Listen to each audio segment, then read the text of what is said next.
One of the many bizarre things that we found out after the fact, only once, well, in fact it was quite late on in the extradition proceedings, was that notwithstanding the fact that we had gone forward with all of this information, and notwithstanding the fact that we had offered unconditional assistance to any investigation, and we were sitting there waiting for the SEC or somebody to call us, what had actually occurred was that in June 2002, the prosecutor, Thomas Hanusik, and a bunch of people from the FBI got on a plane and flew to London.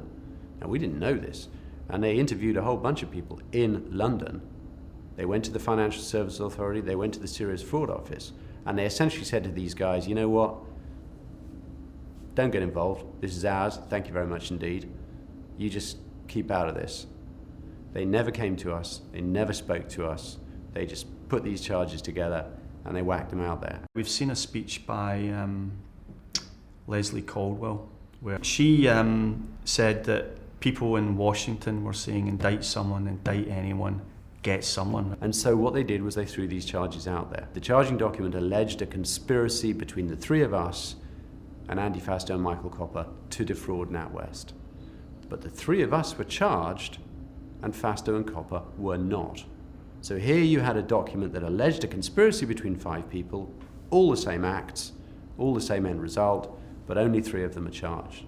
Now, that document was very, very carefully put together. It was put together as a message to Michael Copper and or Andy Fastow to say to them, guys, we've got you banged to rights, okay?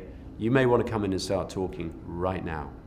Because at that point in time, June 2002, there was huge pressure on the Enron task force. They were getting nowhere, and they were getting nowhere because everybody in America had done what everybody in America does, which is to plead the Fifth Amendment.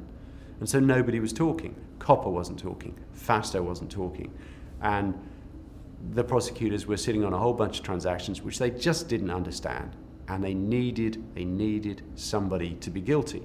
The very day that they put the charges into the public domain on us, Michael Copper's lawyer picked up the phone to Leslie Caldwell, who was the head of the Enron task force, and said, Michael wants to come and talk.